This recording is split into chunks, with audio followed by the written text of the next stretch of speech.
మనమందరము ముందుగా మనందరి ఆరాధ్య దైవం ఈ రాష్ట్రానికి దశ దిశను మార్చేదానికి తన జీవితాన్ని అంకితం చేసినటువంటి మహనీయుడు గౌరవ రాష్ట్ర ముఖ్యమంత్రి వర్యులు నారా చంద్రబాబు నాయుడు గారు గిద్దలూరు వస్తే ఎంత శబ్దం చేయాలి మీరందరూ? నారా చంద్రబాబు నాయుడు గారి నాయకత్వం, నారా చంద్రబాబు నాయుడు గారి నాయకత్వం, నారా చంద్రబాబు నాయుడు గారి నాయకత్వం. ఈరోజు మనకి సంజీవిని అనేటువంటి కార్యక్రమంలో భాగంగా కృష్ణంశెట్టిపల్లె గ్రామానికి గిద్దలూరు నియోజకవర్గానికి విచ్చేసినటువంటి గౌరవనీయులు పూజ్యులు పెద్దలు రాష్ట్ర ముఖ్యమంత్రి వర్యులు నారా చంద్రబాబు నాయుడు గారికి, అలాగే వేదిక మీద ఉన్నటువంటి కలెక్టర్ విజయ సునీత గారికి, అలాగే గౌరవ రాష్ట్ర మంత్రివర్యులు జిల్లా ఇన్ఛార్జ్ మంత్రివర్యులు ఆనం రామనారాయణ రెడ్డి గారికి, అలాగే రాష్ట్ర విద్యుత్ శాఖ మాత్యులు గొట్టిపాటి రవికుమార్ గారికి, రాష్ట్ర సాంఘిక సంక్షేమ శాఖ మాత్యులు డోలా శ్రీ బాల వీరాంజనేయ స్వామి గారికి, అలాగే ఎంపీ గారు మన యొక్క మాగుంట శ్రీనివాసరెడ్డి గారికి, వేదిక మీద ఉన్నటువంటి మన యొక్క పెద్దలు రాజమౌళి సారి గారు, అలాగే హెల్త్ కమిషనర్ గారికి, అలాగే ఈ కార్యక్రమానికి విచ్చేసినటువంటి గిద్దలూరు నియోజకవర్గంలోని నా ప్రాణ సమానులైనటువంటి ఎన్డీఏ కూటమి నాయకులందరికీ పేరు పేరున నేను శిరస్సు వంచి మీకు నమస్కారాలు తెలియజేస్తా ఉన్నాను.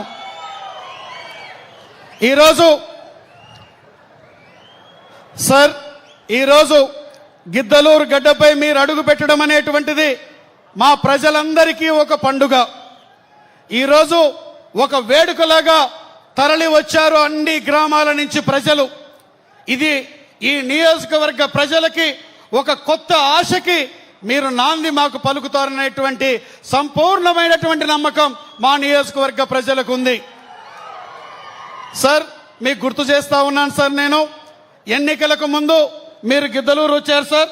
గిద్దలూరు వచ్చినప్పుడు ఆ రోజు ఇప్పటికీ మా నియోజకవర్గ ప్రజల కళ్ళ ముందు ఆ రోజు మీరు వచ్చినప్పుడు జనమంతా కూడా రోడ్ల మీదకి వచ్చి మీ నాయకత్వం పట్ల ఈ నియోజకవర్గంలో ఉన్నటువంటి ప్రజలందరికీ ఉన్నటువంటి విశ్వాసాన్ని, మీ పట్ల ఉన్నటువంటి నమ్మకాన్ని ఆ రోజు రోడ్ల మీదకి వచ్చి చూపించడం జరిగింది సార్.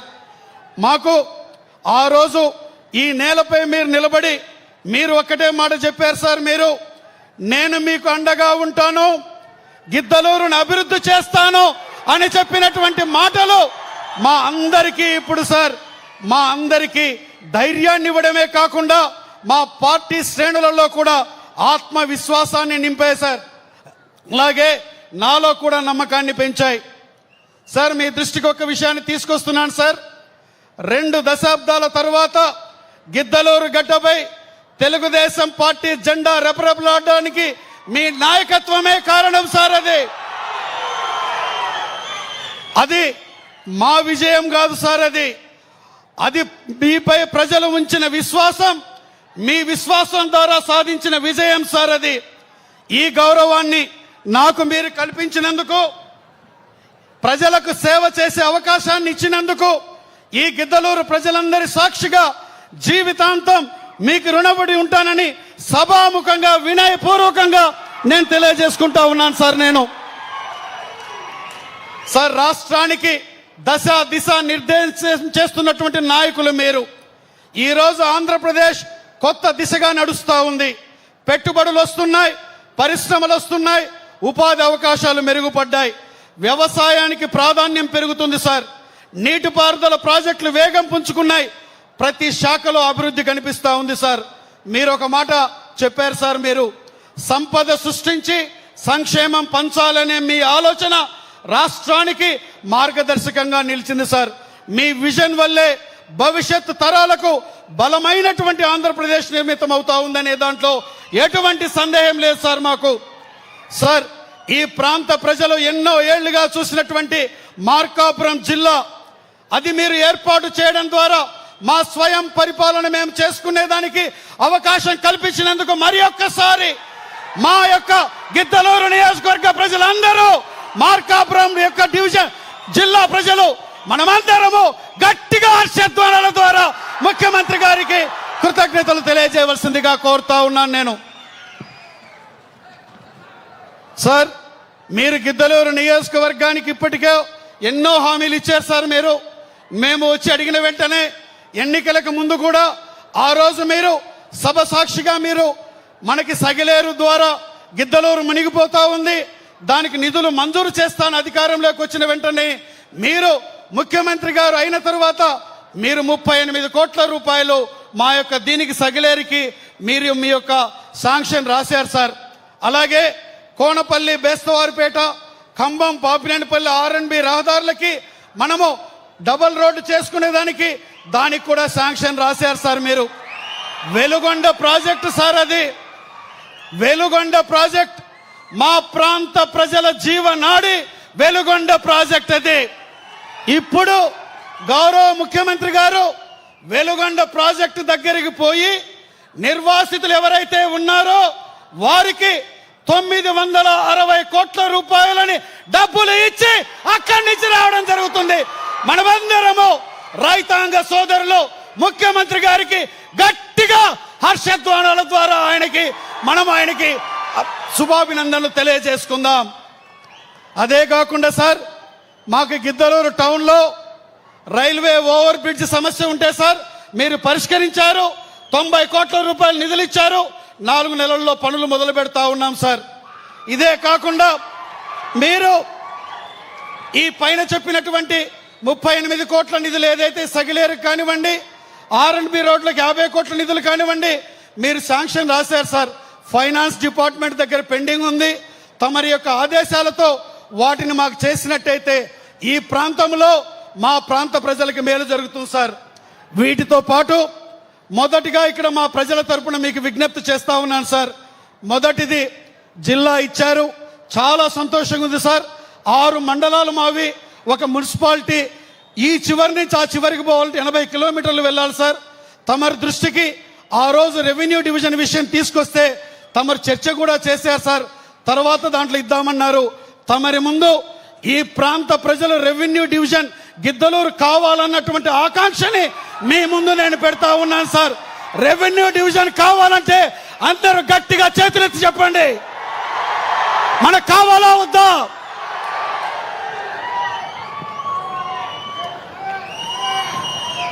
సార్, రెండవది చారిత్రాత్మకమైనటువంటి ఖమ్మం చెరువు సార్. శ్రీకృష్ణ దేవరాయలు గారి సతీమణి వరదరాజమ్మ గారు ఖమ్మం చెరువుని 500 సంవత్సరాల క్రిందట 10,000 ఎకరాల్లో నిర్మించింది సార్. ఆసియా ఖండంలోనే 2వ అతిపెద్ద చెరువు సార్ ఈ ఖమ్మం చెరువు. ఈ ఖమ్మం చెరువుని తమరు మాకు ఎమ్మెల్యేలు, మంత్రుల మీటింగ్లో అధికారులకు చెప్పారు, పర్యాటక కేంద్రం చేయమని చెప్పి సార్. పర్యాటక కేంద్రంగా చేసి ఒక 9 కోట్ల నిధులు ఇచ్చినట్టయితే దానికి కావలసిన డెవలప్మెంట్ జరుగుతుంది. కాబట్టి సార్ ఆ యొక్క కార్యక్రమాన్ని కూడా చేయవలసిందిగా కోరుతా ఉన్నాను సార్.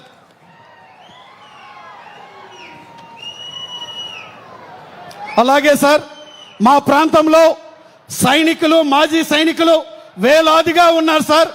మీరు ఎన్నికలలో ఇచ్చిన హామీ మేరకు సైనిక వెల్ఫేర్ రాష్ట్ర కార్పొరేషన్ ఏర్పాటు చేయవలసిందిగా మా యొక్క సైనికుల తరపున మిమ్మల్ని కోరడం జరుగుతుంది సార్. అలాగే వెలుగొండ ప్రాజెక్టుకి సంబంధించి ఇక్కడ మీరు రేపు నెల లోపల 2 నెలల లోపల 3 గ్యాపులకు నీరు ఇస్తా ఉన్నారు సార్. గడిచిన ప్రభుత్వం వైఎస్ఆర్ కాంగ్రెస్ పార్టీ, ఆనాటి ముఖ్యమంత్రి జగన్మోహన్ రెడ్డి వెనకబడినటువంటి ప్రాంత ప్రజలమైనటువంటి మమ్మల్ని మోసం చేశాడు సార్. ఏ మాత్రం అక్కడ పని చేయకుండా జాతికి అంకితం చేశానని మమ్మల్ని మభ్యపెట్టారు. దానికి నిదర్శనంగా ఈ ప్రాంతం మొత్తం కూడా మీ నాయకత్వం పట్ల నమ్మకంతో తెలుగుదేశం పార్టీని గెలిపించడం జరిగింది సార్.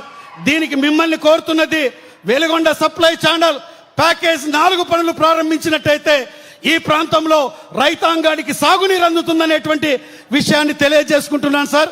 5వది చిన్న కోరిక సార్, గిద్దలూరులో మాకు ప్రభుత్వ డిగ్రీ కాలేజ్ కానీ ఇంటర్మీడియట్ కానీ లేదు సార్. అది దీన్ని కూడా ఏర్పాటు చేసినట్టయితే వెనుకబడిన ప్రాంతం, పేదవారు నివసించే ప్రాంతం చదువుకునేదానికి అవకాశం కల్పించిన వాళ్ళు అవుతారని నేను కోరుతా ఉన్నాను సార్. చిట్ట